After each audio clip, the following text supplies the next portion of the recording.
Well, that was fun, wasn't it? Okay, well, first, sorry for that. I don't really, well, I mean, I know what happened, but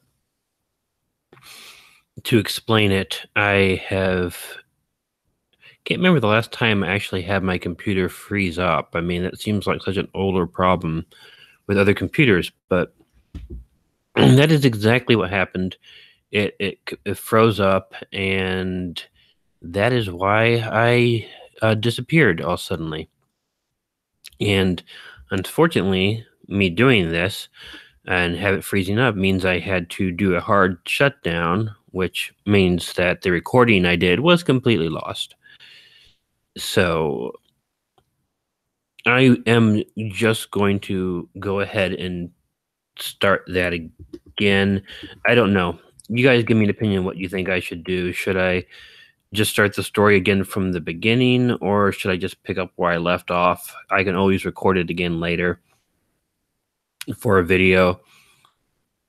It doesn't really matter to me. I have the time. I still got 45 minutes before I'm going to get ready to go to the gym, so I could just do the entire thing over again if you guys think that would be better. But I'll let you guys give me your opinion as to what to do. So, and here we go. So, and I got like tons of things opening on my computer. They're like, "Hey, you just restarted. We get to open again! Yay!"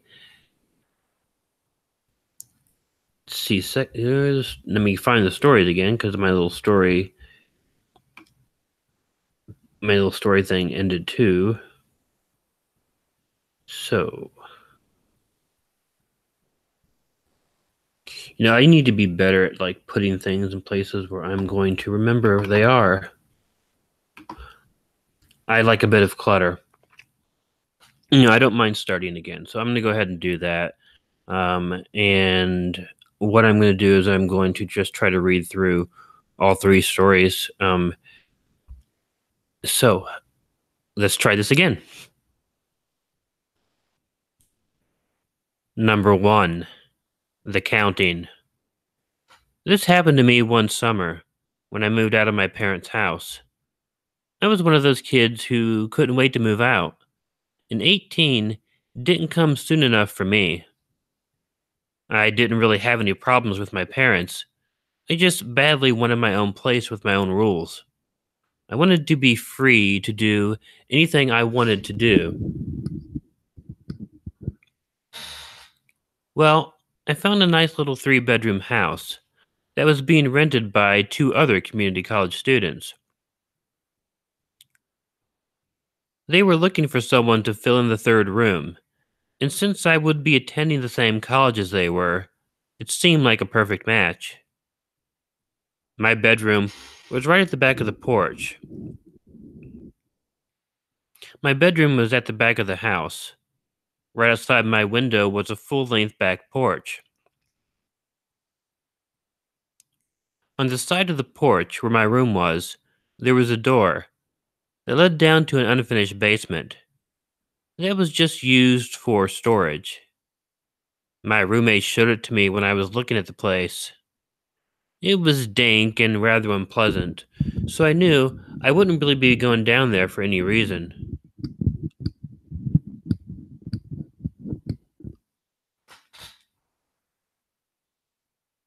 When moving in, I really didn't have enough possessions and did not want to use the basement for storage at all.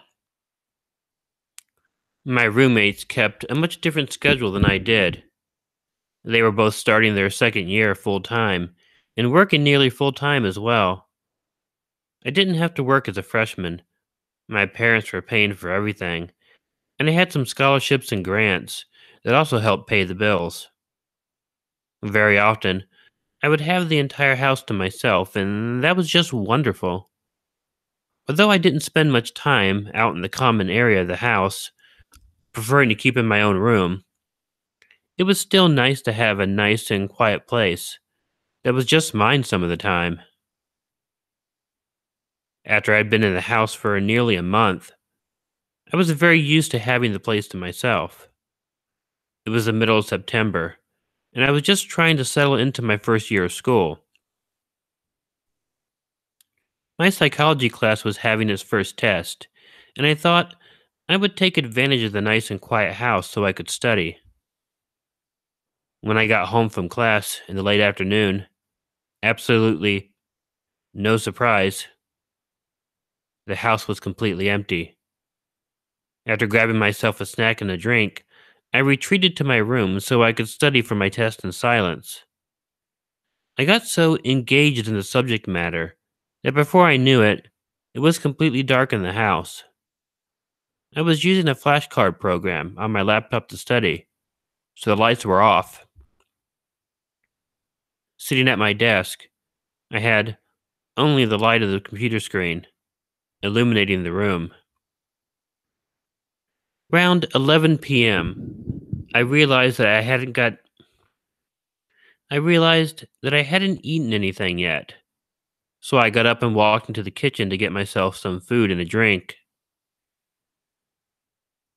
After grabbing myself a sandwich and a can of cherry coke, I turned the kitchen light off and began walking back towards my room. I stopped though when I thought I heard something. It sounded like someone was talking. Even though it was dark in the room, I stopped and tried to listen. After a moment or two, I hadn't heard anything else and figured it was most likely my imagination. Once I got back to the room, I sat down at my desk and went back to my studying. I kept the lights out because it was easier to focus on the computer screen that way. After about 30 minutes, I thought I heard something again. I cocked my head and tried to listen, wondering what could keep getting my attention. I almost called out to see if one of my roommates had returned home, but I knew that couldn't be the case. I would have heard them open the door, as neither of them were ever particularly quiet when they arrived. I tried to go back to studying, but then I heard something again. I cocked my head and listened closely. What I heard caused me to go cold inside. In a distinct male voice, I heard counting. 1, 2, 3, 4. 1, 2, 3, 4. I wasn't sure what to do. The voice was not the voice of either of my roommates. It was clearly an older male voice, and it was repetitive counting over and over again. My first thought was it had to be someone that broke into the house. My roommates would have told me if anyone else would have access to the house. I listened closer to see if the voice was still there, and if it might have been saying something different. As I cocked my head, all I heard was 1, 2, 3, 4. 1, 2, 3, 4. Not knowing what was going on, but certain there must be an intruder in the house, I decided the best thing to do was make it seem like I wasn't at home. Slowly, I closed the lid of my laptop and sat at my desk in darkness. Quietly, I got up and made my way over to my bed, which was against the wall of my roommate's bedroom wall, and quietly curled myself up against the wall. Listening through the wall, I heard 1, 2, 3, 4. 1, 2, 3, 4.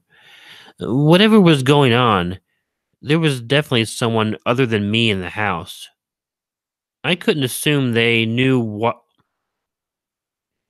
I couldn't assume that I knew why he broke in, or if he knew I was there.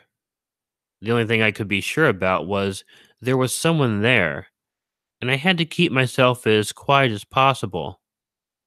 So I curled up against the wall so I could listen in the other room and know if for any reason the person would leave my roommate's room to go elsewhere in the house. Laying against the wall, the the most terrifying thought of my entire life entered my mind. Undoubtedly, someone had broken into the house, and the fact that they were there in the other room, counting to four over and over again, it was evident that he was not mentally stable. For the first time in my life, I was completely aware of my mortality, and nothing could have convinced me that I was going to be okay. I wasn't sure how long I stayed there in my room, listening to that psychopath in the other room counting over and over. After a period of time, curled up on my bed, I heard the front door of the house open. Someone came in and was rummaging through the house. After hearing this new person open and close the door, I heard the voice of my male roommate, who must have come into the house, calling out to me. Feeling safe, I got up and ran to where that roommate was. He was in the door of my female roommate's room. Walking up to him, I saw what had been making the noise. Our female roommate was tied up on her bed. Her computer was playing a video of an exercise regimen on repeat. Once we released her and called the police, I found out what had happened. Someone had broken into the house much earlier in the day. Apparently, he had tied her up, but fled the house when he heard me come home, leaving my roommate tied up. She tried to get my attention, eventually being able to nudge her mouse to get her abs workout video on her PC to play. She had the video on a loop. She'd been hoping to get my attention so I could free her. The worst part of all this was that between studying and my cowering in fear, my roommate had been tied up for over 7 hours. The entire time, my house was safe. And ironically, it was my roommate's attempt to get help that kept me from discovering her. Okay, and that would be the first of those stories. I don't.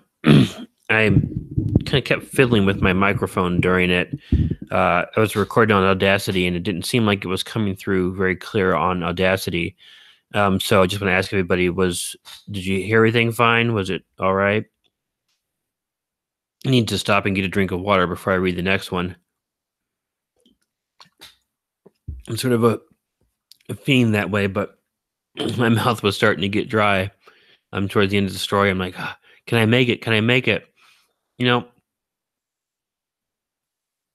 I have only read this story once when it was sent to me. And it was sent to me when I first started doing this channel. So I noticed a couple things about the story that I didn't quite get the first time. And I'm mildly upset by it. I don't know if anybody caught it. But earlier in the story, and I left this part out because I think the guy who wrote the story might have been a little confused. He mentioned that both of his roommates were straight males, but his female roommate was tied up on his bed. I'm like, huh. I'm gonna go back. I gotta go back at some point to the original video and take a look at that and see if I caught that the first time or not. And I caught it the first time when I read the story before my computer crashed, and I was like, huh. So when I read it again this time, I just left out the line where he said his roommates were both male. Um, it could have been just a valid mistake. I've done stuff like that before. Maybe he moved somewhere else since and had male roommates, but I'm like, there's something inconsistent there. And it happens every now and then. And usually when I talk to somebody who sends me a story and I notice something like that, there's usually a pretty good explanation for it. But at the excuse me, at the least, I decided to go ahead and omit that line. So I'm just waiting for a second. I catch my breath for a minute before I read the second story. Now, If the second story has any inconsistencies, that's my fault because this was a story that happened to me when I went to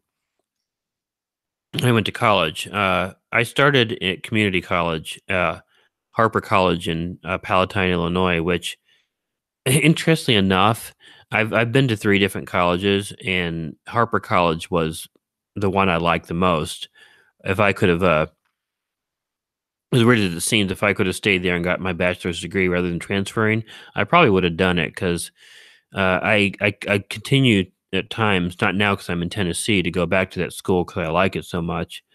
But anyhow, I went there. I got my associate's degree in psychology, and then I transferred to Northern Illinois University. And anybody who knows or follows all my stories knows that this I was at NIU around the time of the Valentine's Day massacre that happened there in Cole Hall, where the shooter came and he went into Cole Hall and just, executed a lot of people and got killed, of course. Uh, if you listen to my college video, I think it came out in 2017 or maybe 2016. Other than this one, I actually tell that story. But so I was going to NIU at that time, and this story is another scary thing that happened to me at NIU, Northern Illinois. So I'm going to go ahead and read that now. Number two. Well, actually, maybe before I do that, I should open up an Audacity file and record it like I'm supposed to be doing. Just give me 1 minute.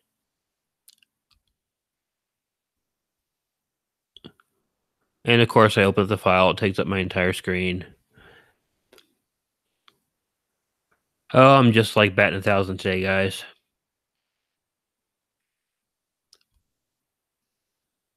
There we go.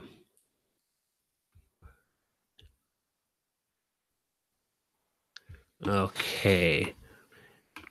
Now, one thing that I really like, and I'm really a good fan of cold weather, but when I this is really kind of freaky because my first semester there, I'll go into a little bit more detail before I start because now I feel like talking about it.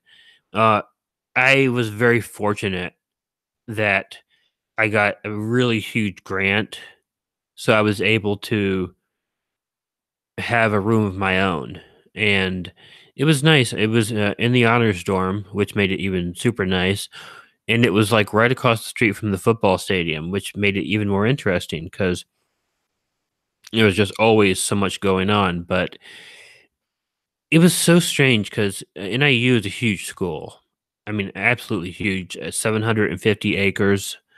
Uh, I believe 25,000 students, if I'm not mistaken. It was always busy. So when this happened, I stayed home for the winter break, and it was so different. I mean, I could have been like on that entire 750 acre. There was very few people there. I mean, in my own dorm, there were very few people in the entire dorm, and it was a huge, huge dormitory, and it was sort of a, for lack of a better word, kind of a mind fuck because I was just so used to everything going on, and all of a sudden, it was all dead. And so, anyhow, here's the story of that. Number two, the lonely dorm. During my junior year at Northern Illinois University, due to my good grades getting me scholarships, I was able to afford to have my own room in the dorms. I was in the honors dorm in Douglas Hall, a building that has since been demolished. They didn't have single rooms in that dorm, but honor students were often given double rooms as singles as a benefit for their performance. Author's note. Yes, I am bragging. My room was on the third floor, in the third of the four wings in the building. In the third of the four wings in the building. It was actually my first dorm room, as I had attended community college for my first 2 years. It was strange getting used to living such a life, but any college students who lived in dorms know what I mean. Living at NIU was nearly like living in a small, self contained city with a student enrollment of over 26,000 and a campus of nearly 1,000 acres. It was huge and continuously bustling community. It was a huge and continuously bustling community. Almost every night, the campus rarely quieted down. I recall, at least 2 or 3 times a week, hearing the fire sirens go hearing the fire sirens going off, and seeing trucks and ambulances at the dorms. If you got up in the middle of the night and went for a walk, it was very unlikely that you would have any privacy. There were always students everywhere. Now, the reason I bring this up is contrast. Living in DeKalb, Illinois, I was much farther from my parents' house. My scholarships paid for my room, but they didn't pay for gas money. I had to choose whether I wanted to go and visit my family on either Thanksgiving or Christmas, and Thanksgiving won out. For the 5 week winter break, however, I decided to stay in my dorm room. Had I known what the campus was like during the break, I likely would have not made this choice. By Friday evening of the last day of class, practically the entire campus became deserted. It would be no exaggeration to assume that there were likely less than 5 people left in all four wings of my dormitory. I was also the only person on the floor in my wing. Adding to the feeling of isolation was the heavy snowfall that we got that year. The first week by myself in that huge building was fine. I'd occasionally venture out to the liquor store to get a bottle of wine. Then I'd occasionally run into one or two other students who were sticking around also. After the week went through, though, things began to resemble the movie The Shining. I really never saw anyone during my day, so I stopped shaving. About 2 weeks into my vacation, I looked into the mirror and could have sworn I saw Jack Torrance staring back at me. It's weird what your mind can do to you when you spend all your time not only alone, but in such a large, frozen, and isolated area. Without classes, my day lost all structure. I stayed up as late as I wanted, slept as late as I wanted. It didn't matter. It was way too cold to go outside for much anyway. You begin talking to yourself, but not in a crazy way, just to hear a voice or actually speak. Although I am normally not very apprehensive, walking to the bathroom to take a shower was a bit unnerving. The hallway lights were out and were only dimly lit by the bathroom and water room lights. As I walked back and forth, I began getting very apprehensive and tried to make it back to the safety of my room as quick as possible. After I'd been in the dorm by myself for about 3 weeks, I was watching television in my room. It was about 2 a.m., and I was watching the game show network in the dark. And then suddenly, there was a knock at my door. Startled, I barely moved. I had no idea why someone would be knocking on my door, not only in an empty building, but also at 2 in the morning. I thought it must have been the campus police. When the knock came again, I got up and looked through the keyhole. What I saw was not a campus police officer. nor did it look like a student. It was a bit I was a bit older than most of the other students, but the guy outside my door was definitely in his 40s. He stood there looking. He stood there looking at the door before knocking again. Well, I wasn't about to answer the door to someone I didn't know, and had no idea why or how he was in the building, so I ignored the knocking. Eventually, the knocker left. It was possible that the knocker never knew I was in there, as the door was thick, and I watched TV with captions. I didn't think about it anymore.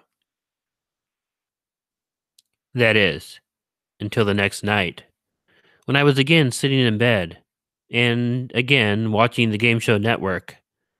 This time, I had been drinking a bottle of Riesling, and wondering why Richard Karn was ever chosen to host the Family Feud. When it happened again, I froze, not really knowing what to think.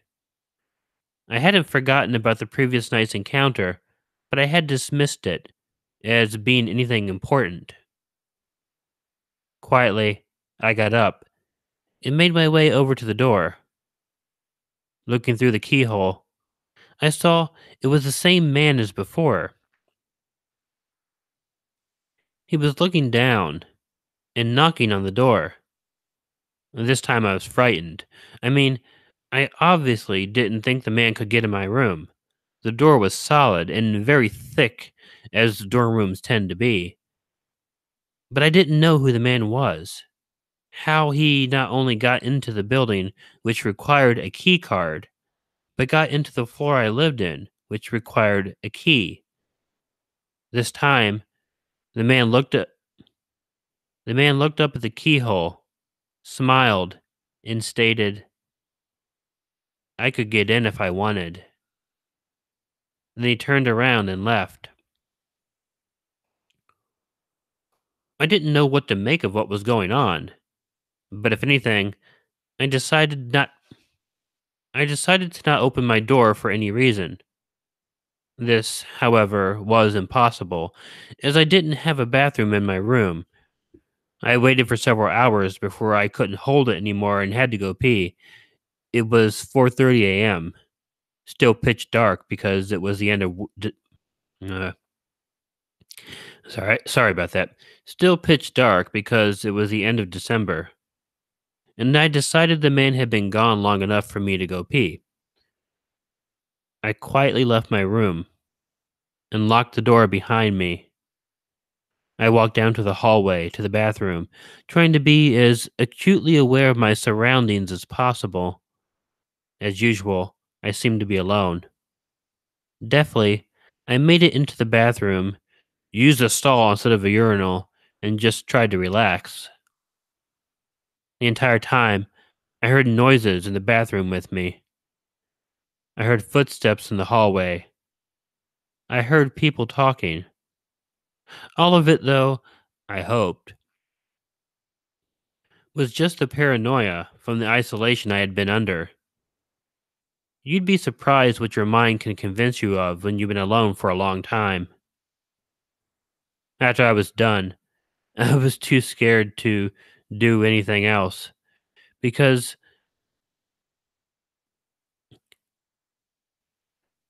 not because it would draw attention to me, but because the flushing sound would drown out any real noises. I apprehensively made my way back to my room. It was hard because I was in a co ed dorm with four hallways that met in the middle where the two bathrooms were situated. My room was at the end of the hallway, directly opposite a room with a sink in it that I used to get water. I slowly crept towards the room, looking all around. I hadn't heard any real noises and it was very quiet in the dorm. As I got back to my door, my eyes darted around. There was nobody anywhere. So I put the key in the lock slowly, turned it, and opened the door. As I pulled the door open, the light from the water room behind me flipped on. I didn't even turn around to see who it was. I opened the door, rushed into my room, slammed the door shut, and locked it. After a moment, I turned back to the door and looked through the keyhole. The man was standing outside my door. I heard him tell me I could get in if I wanted. He smiled at me and left. I knew I should call the campus police, but I needed to catch my breath. I was completely safe in my room, and I knew the man would be gone long before they could get there. After I caught my breath, I walked over to the desk and lifted the lid off my laptop computer. My entire body went numb as I saw a piece of paper taped to my laptop screen that simply read, I told you I could get in if I wanted. So there's a story of one of the most scary things that ever happened to me. Oh, hey, Big Kev and Diane. Yeah, sorry. Yeah, Diana, just say I don't have a way of communicating. Otherwise, people let them know. I didn't. I tweet things out when I did, so I wasn't there at 8 o'clock. I got to bed like really late in the afternoon, and there's no way I would have been up by 8, so I delayed it to 8 o'clock. Here's what I'll do too in the future. I can do these things and send community messages on in the discussion section of my channel. So if I'm going to be late for a stream in the future, I'll go ahead and update it right there. Uh, so just taking a short break to get something to drink because since that one happened to me, it sort of dried my mouth out a bit. Love you too. Hey, Clarissa, Kev, Catherine, um, Vina. It seems like some people came in while I was reading. I keep the chat and everything minimized because it distracts me. Um, and it distracts me in a good way. Don't get me wrong, because I like reading what you guys say. So I'm like, oh, look at that! Someone said something nice to me. So so anyhow, what I'm going to do is just take a minute and prepare myself for the last story, which is really kind of one of the more interesting ones to me. I really enjoyed it. It took me a long time to record the first time, but anyhow, it to talk about the last story, nothing ever happened after that. I don't know how the guy got into my room. Um, he couldn't get into the room when I was in it though, because the room had an extra bolt on it that you couldn't unlock or lock from the outside. So I had two locks on it, the regular lock and the inside bolt. And what I think may have happened was when I went to the bathroom, I probably didn't lock the door. I sort of a bit of a habit of doing that. See, I'm trying to rationalize my own story now, but that's kind of what happened. Nothing happened afterwards. I didn't hear any reports of anything happening.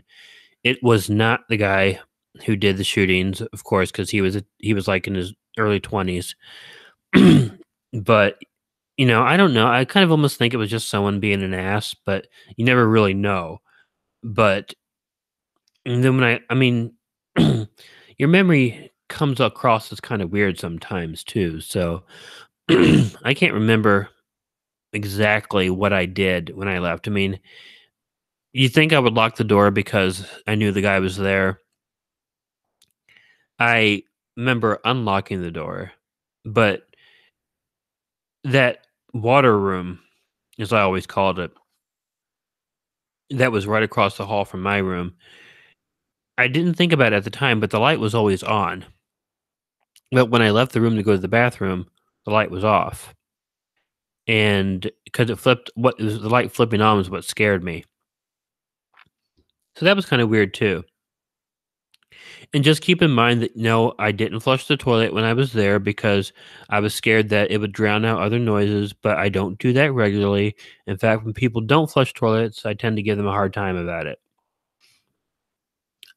My stepdad was one of those who did that and stuff. So that was the only thing I did.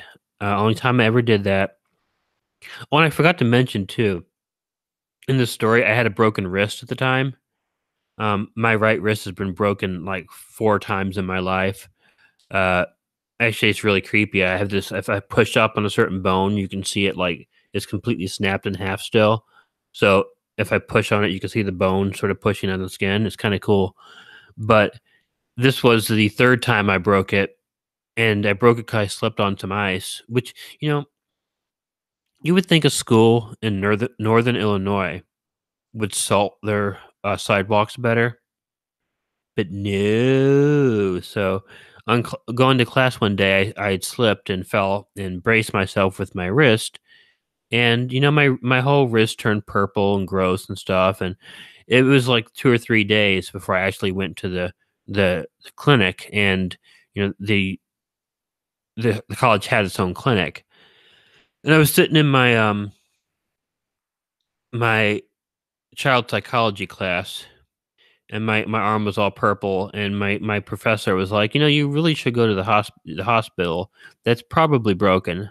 I didn't. It's not broken. I'm waving my hand around. She's like, "Stop doing that. That's grossing me out." It's like, okay, fine. I'll go to the darn hospital, and they did the X-rays. Yeah, your wrist is broken. When does this happen? Oh, about 4 days ago. Why didn't you come here? You have health insurance, so it's free. But the um so they put a cast on. It was the first time I ever had a cast. The first 2 times I broke my wrist. The first time was when I was, like, in 3rd grade. My brother was jumping on a bed, he slipped and he fell on my wrist, and, uh, my wrist was definitely broken, but my dad being the consummate asshole that he is, "Oh, your wrist isn't broken. I'll just wrap it up in an ace bandage." Yeah, and it took, like, 3 months to heal. "Oh, yeah, my wrist wasn't broken." And what got me, I have a lot of resentment towards my dad. I think people who follow me probably know that. Uh, he was in the damn Navy, so it wouldn't have cost him a dime to take me to the hospital. But no, no, no, no, your wrist isn't broken. I'm a doctor. He wasn't a doctor, of course. But anyhow, that was the first time. I broke it again when I was a teenager. Um, I broke it about a month before that story happened. And here's the funniest part. The day I got my cast off, I fell and broke it again. So, "Hi, it's me again. We just saw you, like, yesterday." "Well, yeah." Um,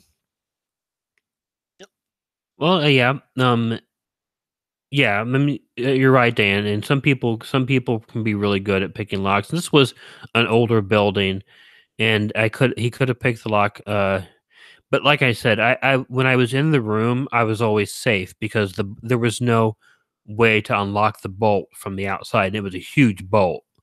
So, anyhow, I'm gonna clear my throat here, and, I'm going to go ahead and read the 3rd story. Now, I love this story, and I don't know if it's really scary, but it's creepy, and this was one that was told to me directly. I worked with the person this story happened, so technically, I did write this story, but they dictated it to me, and if you ever read this person's actual writing, you'd understand why. So, I'm gonna go ahead and read this, and after the story, I'll probably stick around for about 10 minutes just to talk, and then I'll probably have to go after that just because I need to get ready to go to the gym. I have to usually have about an hour to get all stuff situated for that, so let's go ahead and read the 3rd story. Clear my throat. Number 3, The Stuffed Bear. This story is really more creepy than it is scary. When I was a child, for my 5th Christmas or so, my family bought me a teddy bear.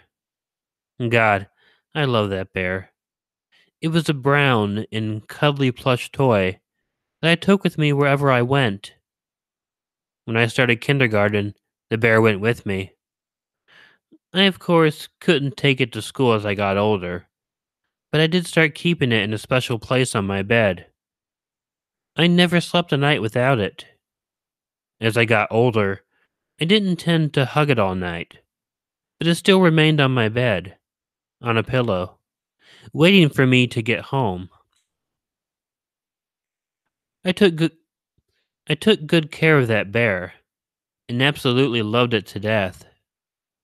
My family is from Minnesota and not particularly well off money wise. We were always able to have all the things we really needed and some things that we wanted. We also didn't travel much. I always wanted to get out of Minnesota though. I knew that going to college out of state was going to be heavily reliant on myself being able to get scholarships. Although I could go to a state school in Minnesota for the price of a federal loans, I had my hopes set on going to UC Berkeley. Not being a California resident, that was only going to be that was only going to happen by a lot of hard work. I studied extra hard in high school, didn't spend a lot of time partying or wasting time with my friends. I used my summer hours to study for my ACT and worked my butt off to get the best GPA possible. Come high school graduation, I ended up as the salutatorian and got my scholarship to Berkeley. When the time came for me to leave to Berkeley, most of my things were shipped ahead. I had to get everything I thought I would need to last me until Christmas, as we just didn't have the money for a Thanksgiving visit. Many of my items were shipped ahead, but I took some of them with me. My beloved bear was in a duffel bag that would accompany me on the Greyhound butt. And that line again. That would accompany me on the Greyhound bus that would take me to school. When I arrived at the station in California, I was distressed when I found out that my duffel bag wasn't in the luggage hold. I immediately called my dad, and he had to file a lost luggage complaint with the bus company. Fortunately, I had the majority of my clothing shipped to my dorm room, so I wasn't in that bad of a jam. The only problem was that my teddy bear was in the duffel bag. The clothes were replaceable, but the bear wasn't. Well, although I was distressed at the loss of the bear, it didn't completely ruin my arrival at school. As is the case with most freshmen, I was too swept up in school activities to spend a lot of time pining. But even though I went through the college motions, even as I worked hard at my new life, my mind never strayed too far from the fact that I really missed my bear. Well, good news came to me around the Thanksgiving holiday. Greyhound had finally located the duffel bag. And do that line again. Greyhound had finally located the duffel bag and gotten it back to my parents' house.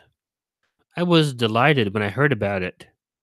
My father offered to send me the bear through the mail, but I wasn't going to take the chance of losing it again. I declined, and I told him I would feel safer if he put it on the pillow on my bed, and I would just be happy to see it when I got home. When I went back to school after Christmas, I would carry it with me on the bus. When the finals in the semester were over, I got my bus ticket back to Minnesota. I was on cloud nine for many reasons. I knew that I was going to have straight A's in my first semester. I was going to get to see my family for the first time in 4 months, and I would finally be reunited with my bear. And there was no way I would ever let that bear out of my sight again.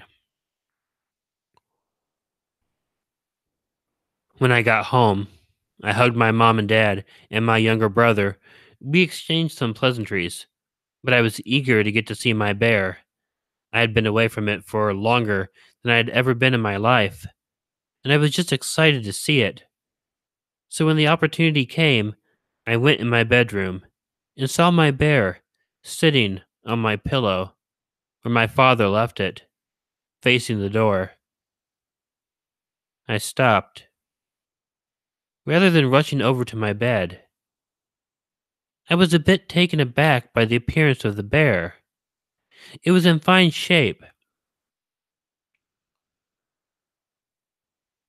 but there was something different about it.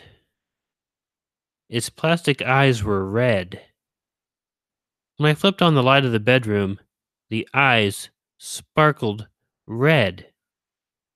I stopped for a moment before approaching it. When I did, I moved it out of the light, and although they weren't sparkling anymore, the eyes were red. I didn't think the eyes of that bear were ever red. Feeling a bit out of sorts, I left the bear and went back to visit with my family. I couldn't get my mind off the eyes of that bear. When my dad asked me why I seemed distracted, I finally asked him if that was really my bear, or if he purchased a similar one just to make me happy. He seemed very surprised that I asked that question, and asked why I would ever ask such a question. I explained the issue about the eyes, and that I had never noticed they were red. He assured me that it was my bear, and I probably just never saw the light shining into the sorry, and I probably just never saw the light shining into the eyes of the bear before. If the eyes were red now, they had always been. I was so unsure about it though. My whole evening was weird. My reunion with my bear made me rather uneasy. When bedtime came, I was very nervous. Rather than hugging the bear as usual, or setting it on my bed, I took it and set it on a chair across the room, with it facing the other way. I left it that way for the remainder of my vacation. When the time came for me to go back to school, I tried to leave the bear in my room. For some reason, my beloved animal had become an object of apprehension. My father, however, noticed the bear and brought it to me, telling me how upset I would be if I forgot it. I held it in my lap on the bus ride to the school. Once I got back to my dorm room, I wasn't sure of what I wanted to do with the bear. It still meant the world to me, but the red eyes made me nervous. It made me feel as if it wasn't my bear. Equally, though, I didn't feel like I should get rid of it, because it had to be my bear. I had it sitting on my desk. The light in my dorm room wasn't very bright, so I didn't see the eyes sparkle red before, but I always saw them every time I looked at it. I've kept the bear to this day. It frightens me a bit, but it's still my bear. I'm constantly stuck between feeling like I should keep it or get rid of it.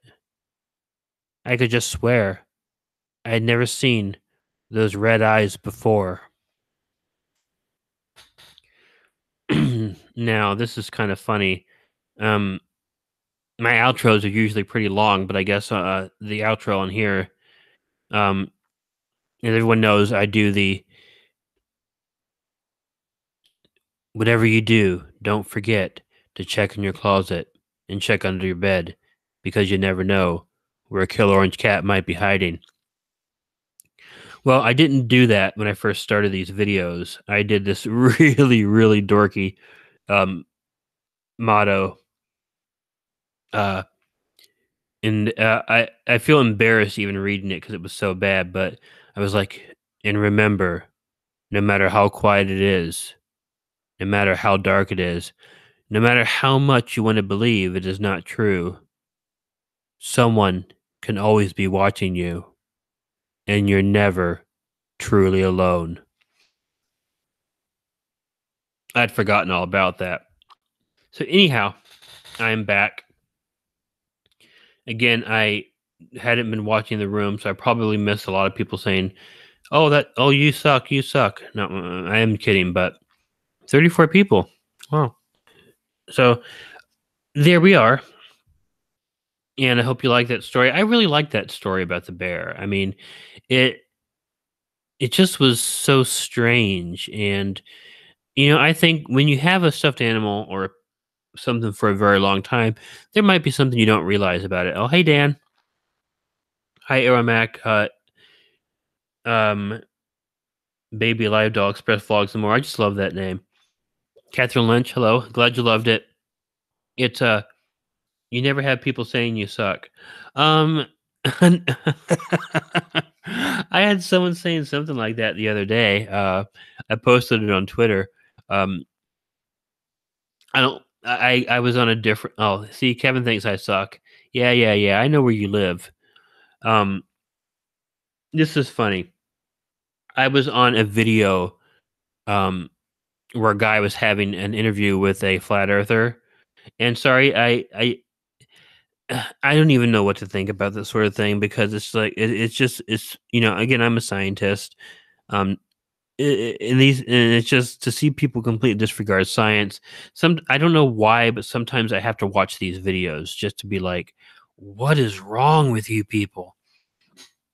And there was somebody in the chat who was like being everyone should be allowed to have their opinion. Everyone should be allowed to have their own opinion. And it's like, okay, guys, the shape of the earth is not an opinion. That's not what an opinion is. Being the jerk who has to correct people. Um, hey, Wicca Chica 31, thank you for that. I appreciate it. But an opinion is how you feel about something. A fact is something that can be proven true or false. People believing the earth is flat is not an opinion. That is a false fact. And so being the ass that I am, with the person saying someone is allowed to have that opinion, I had to go in there and correct him and say, no, no, no, it's not an opinion. I'm not going to get down on, and I'll laugh at you if you believe the world is flat, but and yeah, if you find me talking to on some of the videos, I can get kind of aggravated with these people. But if you want to be stupid and believe something that that has been proven particularly wrong, then go ahead. It's not going to affect my day. But please know the difference between fact and opinion. This is a fact. This is an opinion. Well, apparently, I really, really, really pissed off this flat earther when I said that, and he came to my channel and posted on one of my videos, "Killer Orange Cat, go suck a dick" or something, or "Go eat a dick" or something like that. And it's like, okay, I'm just trying to tell you what the difference between a fact and an opinion is. And oh, it was funny. I posted it on Twitter and told everybody, if you wanted to go ahead and go over there and respond to them, go ahead. Usually, you know how if people you follow me on Twitter, you know that a lot of times when someone posts a rude comment on my channel, I will try to respond in sort of a witty, sort of insulting way, and then I'll do a screenshot of it and post it on Twitter. I'm trying to really. I fell off of it, but the the the whole thing just some people came to the there and they posted, and I mean, I think a couple of the comments may have been kind of mean, but he was mean to me, so I don't care. But yeah, it's probably best in the world for me to stick away from flat Earth discussions, even debunking ones. there are several channels that I really like, skeptic channels that they get a lot of views for flat Earth, so they do a whole lot of videos, response videos to them. Um, I'm really happy Captain Disillusion, which is one of my favorite channels, hasn't gone into that, but there's some of the skeptic channels that I really like, and I guess the flat Earth response videos get the most views. So I'll let you guys know. I'll let you guys know. Here's mean because you're challenging this feeble mind. Oh, hey Nicole. Nice to see you. Hey Dakota. One thing scientists and engineers have not been able to fix, doctors have not been able to cure is stupidity. you know, um, I really think anybody, if they really put their mind to it, can can go ahead and what's the word I'm looking for?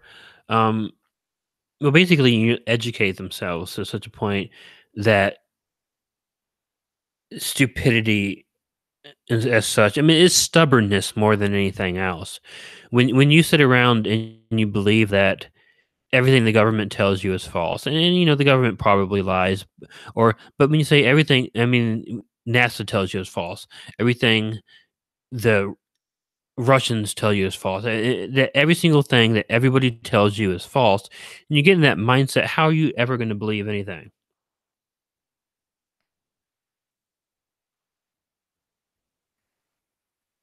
So it's let me see. I'm ever going to publish a short horror stories book. Um, I've thought about that before, but I haven't. Um, I said there are stories that have been written by me um, that other people have told me, and I've written them down because they're not good writers. And there's stories that people write themselves. Normally, I always edit them for a little bit of style so I can read them in my own voice. But my fiction. I don't know. I don't really know if I really like my fiction enough uh, to do that. And I wait, I suck because I can't friend you on Facebook. No, I'm sorry. You can follow my page on Facebook, my Killer Orange Cat page, but I don't accept friend requests on my regular Facebook. That is for my family and me to stay in touch. I don't use it for anything else, so I don't accept friend requests for that. So sorry, but that's like I said, that's for me and my family. I keep it separate from my channel, so I don't do that. The best way to keep track of me is to follow me on Twitter. I have a Facebook Killer Orange Cat page, but I don't really like Facebook. So I got sick of Facebook during the 2016 election because everything was politics, politics, politics. I had people hating each other here and there, and there was so much negativity on Facebook. I just couldn't. I couldn't. I don't like it being there anymore, and I don't get that on Twitter. I mean, Twitter may have been the same way, but I didn't have that experience. Twitter has always been positive to me, so Twitter is really my main communication. But oh, and yeah, that's fine. Don't worry about it. It's sorry, I had to catch my breath there. But yeah, so Twitter's the best way. I should try using the community part of the channel a lot more. But yeah, well, yeah, and you're right, Dakota. I mean, there really, but the flat Earth argument, there is no argument, and that's what the thing is mostly about it. There just is no argument. Um, you could go outside yourself tomorrow and do things on your own to prove that it's wrong. But one of the other reasons I wanted to bring that up was uh, we have another channel that we do. I mean, me, my fiance, and my sister. It's called Spirit Math. It's sort of a parody of spirit science, and we've only done one video so far. We're finishing up the second one. The first one was about Google plexes. The second one is about cursed items. But the third one I'm writing right now is going to be a flat Earth one. So if you are interested in it. It's an animation. It's meant in good fun. I don't know anybody that does the whole works with the whole spirit of science. I don't know the guy who does it. I don't want to know the guy who does it. Um, but like flat earthers, he tries to incorporate science into his stuff and does a really poor job at it and makes up science as he goes along. So we have the Spirit Math channel where we sort of just parry that. And we don't do it in a mean way. Um, there's a lot of people, skeptics, who can be kind of mean sometimes, but it's just sort of a lighthearted thing to poke fun at that. So we'll be doing a flat Earth one. We haven't come out with the second video yet because somebody's working on the animation. She's in the chat room, so everybody point your fingers at Evil Black Cat and say, "Get that animation done." And I'm just kidding. She works hard on that. The animation is the hardest part. I write it and stuff, but I can write a video in an hour, so but what I'll do is if you haven't checked it out, I encourage you to, just because it's amusing. Slowly exit the chat room holding the cat. Um, hey, point at him and join the Discord. I've tried to join the Discord. My computer does not like Discord. Every time I try to open Discord on my computer, it it just clocks for like an hour. It doesn't do anything. So I've tried to join the Discord. My computer does not like Discord. I will try again. Not right now because I will have to go here in a minute so I can get ready to go work out. But anyhow, I told you that before, but I'm glad you guys. I hope you guys enjoyed the story. 37 people here right now, according to the thing. I'm happy. Um, Here's what I'm going to do. I think I like doing these story readings, so I'm going to plan for the next one on Tuesday, probably around 10 p.m. Central Time. Now, the reason why is because that seems to work for me. And I do want to. A lot of my old stories, again, I don't like the recordings, so I'll read some of those again, and I might read some new stories too. So we'll see what happens, but maybe I'll start this being like a Tuesday and Friday thing. So I don't know that for sure, but here's what we'll say. I know not all of you follow Twitter. Keep an eye on the discussion page for my channel. And if something happens, I will update there and on Twitter. I'll try to update on Facebook, but it takes a lot for me to go up and sign up on that. And good night, Gene. Nice to see you. Love you too. Hope you're great. Little Lottie 69. I like that name. That's cute. 5:45 a.m. Good morning, sunshine. Good morning, starshine. The earth says hello. Love your content. Have been subscribed since 2015. Wow. Well, thank you. I don't know if I listened to my videos in 2015. I probably wouldn't have subscribed to myself. But thank you for sticking with me for so long. That is awesome. Dana's Evil says meow. Who in the right mind doesn't like your conversations? They ought to go to KOC school. I love the whole KOC thing. It's so wonderful. It's such a funny little pun that everybody can give me a little bit of trouble over, and that makes me happy when people tease me about it. Because I mean, I thought the name Killer Orange Cat was not a good name when I came up with it. I was just trying to have like a placeholder name for my channel while I was setting it up. Because I was talking to people at the time like Elfin Light Coda and Unit 522. But my name on there was my real name. It was just Jacob Fox. And I thought, well, I need a horror name. So let's find a placeholder name. I looked over and Ichigo was just glowering at me. So he Killer Orange Cat. Well, I'll use that until I get my channel started. And first people, oh, I love the name. I love the name. And it just stuck. So I didn't even think about the KOC thing. And then people started saying, haha, KOC, nice acronym. I'm like, what are you guys talking about? And finally, after like people teasing me about it for like a month, it like ping hit me. And I realized it. How do you go to the discussion page on Twitter? Well, the discussion page is not on Twitter. It's on my YouTube, the front page of my YouTube channel. Just look at the discussion section on the channel page, and I'll update things there. Getting Ichigo to meow is not easy. The only way I ever get him to meow, he's just not a meower, is if I fill up the water bowl and I'm taking the water bowl across the room. If he's thirsty, he'll start meowing. But no, he just doesn't meow very much.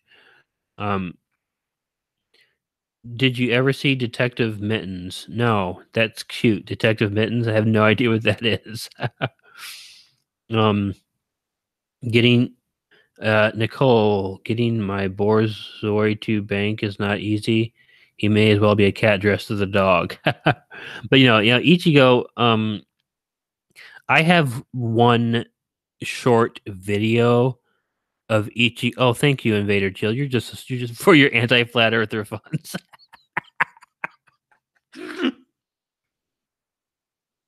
Oh God, you had to make me laugh for real, so now people know how I laugh. I laugh like one of the guys from Revenge of the Nerds. Why'd you have to do that? But thank you, Invader Jill. That is very awesome. Oh, phew. Let me calm down a little bit there. Thank you. The life stories are pretty good too. We'll completely use that to fight flat earthers. Don't worry. Oh, stop it. Okay, yeah, I inhale laugh. It's if something really really tickles me, I laugh like the guy from like Eddie Murphy laughs, or he does a. It's I try not to, but it's my mom laughs like that when she's really tickled about something, so I do. So a lot of times when you hear me laugh, it's not a real laugh. It's me just. I'm not really a spontaneous laugher. Something really has to get me good to make me spontaneously laugh. And when I do, that's the laugh. So, oh, lordy, lordy, lordy. All right. Bye, Diane. Nice to have you. Sorry to have made you wait earlier. I apologize for that.